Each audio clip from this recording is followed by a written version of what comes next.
Ok, rebonjour. On se retrouve encore une fois avec le Times Math Machine qui se décompose. La preuve, mon 4 est en train de se barrer. Les stickers sont en effet de très mauvaise qualité. Bon, d'un côté, c'est un nouveau cube, une nouvelle production, donc je peux le comprendre. Alors, on va gérer les autres phases du cadran. Ça va être le même principe que dans la première étape. Donc la première étape, je récapitule, on avait fait chaque milieu, donc en faisant en fait une technique de 3x3, mais en ne comptant que les coins, vu qu'il n'y a pas d'arête. Ensuite, on a fait un premier cadran, un deuxième cadran. Chaque cadran se fait en faisant d'abord un demi-cadran, puis le deuxième demi-cadran sur une face adjacente, et on échange les cadrans entre eux, pour en fait les mettre bout à bout. Bon, ça apparaît un petit peu bizarre, mais c'est comme ça fonctionne. Alors, on va se lancer sur un cadran. Qu'est-ce que j'ai de sympa? Là, j'ai 9, 10, là, j'ai un 11, là, j'ai un 12. Bon, allez, le vert.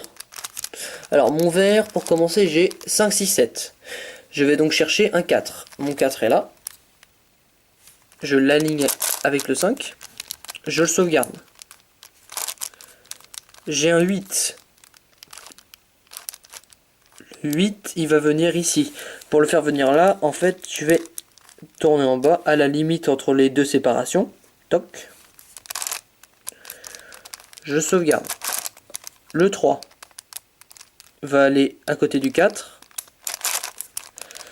Et voilà. Déjà, un cadran de fait. Donc surtout, dès le début, sinon vous aurez un milliard de cas de parité à résoudre. Ne marchez pas par couleur, marchez par couleur et par nombre. Par chiffre, pardon. Alors ici, on a le 2. Donc on va garder la face du cadran faite en haut. On a le 11. Alors on va marcher comme ça. Voilà. 11 qu'on va mettre ici. Je le décale.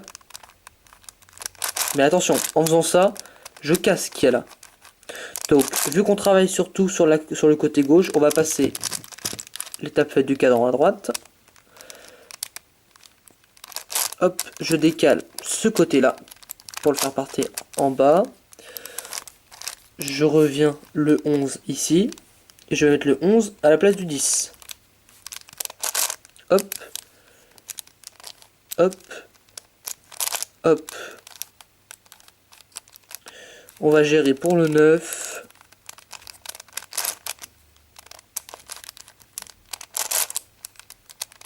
Je refais passer là. Je fais passer le 9 à la gauche du 10. Hop. Hop. Hop. Donc on marche toujours par décalage. Maintenant ça va être le 1. Donc le 1 va devoir passer ici. Hop. Et hop. Et enfin, le 2 qui va devoir passer ici.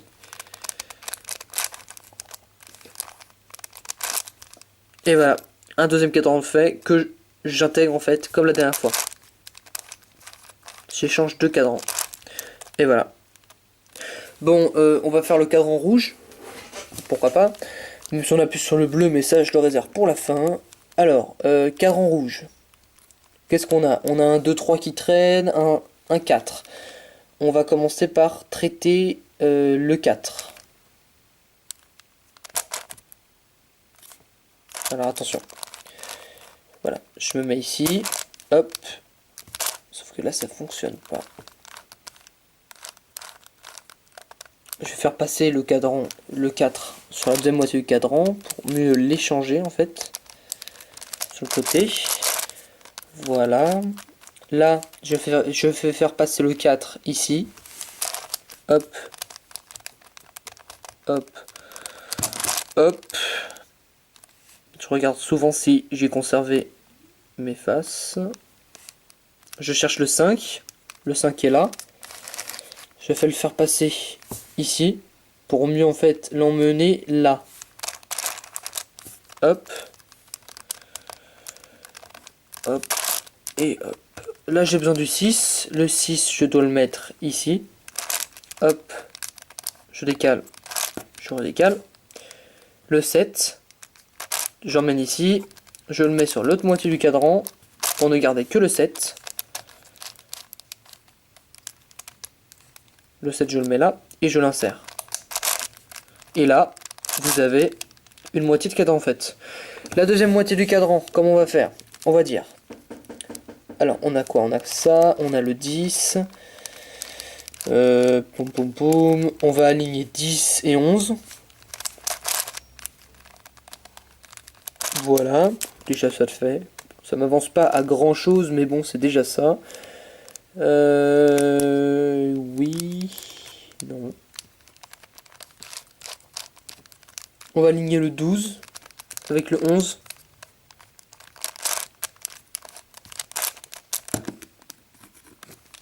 Puis le 1 avec le 12.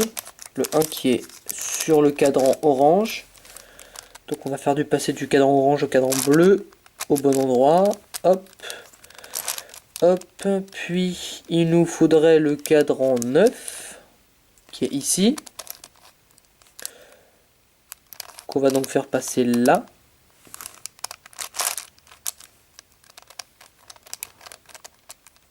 Sauf que si on fait ça, on casse notre cadran. Donc en fait, on va le faire passer indépendamment du reste. On va le faire passer sur la face orange. Parce que sinon, on casse tout. Notre cadran à moitié fait et notre cadran fait. À partir d'ici, on va le placer ici, à côté du 10. Hop, hop, hop. Le cadran 8 qu'on va faire passer à côté du 9. Hop, hop, et hop. Et voilà. Maintenant, même technique que tout à l'heure. Ce cadran-là à la place de celui-ci. Et là, vous tombez sur un cas des plus dégoûtants. Alors ce cas dégoûtant, c'est quoi? C'est que, en fait, vos deux cadrans n'étaient pas dans le bon sens. Alors comment on va faire ça? J'en sais rien, parce que je suis jamais tombé sur ce genre de cas. Nouveau cas, donc on va le découvrir ensemble. Alors, comment on va gérer ça? On va essayer de le faire passer, au lieu de le mettre d'un côté, on va mettre de l'autre. Hop. Hop. On va essayer comme ça. Hop. Ouais, ça revient au même en fait.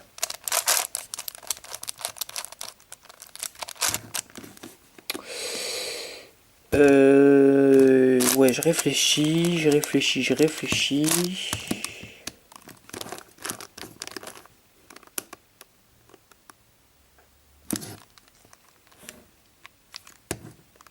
Et moi, je pense qu'on va devoir le recommencer.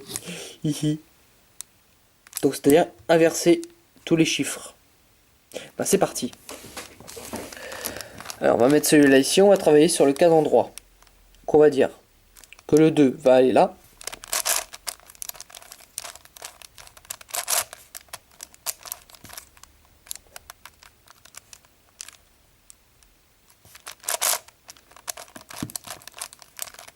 Voilà. Le 3, je le fais passer de l'autre moitié du cadran, va passer à côté du 2. Le 4 va passer de l'autre côté, donc je le descends. Enfin, ouais. Non, plutôt je le remonte. Je descends le cadran à côté du 3. Je le remets.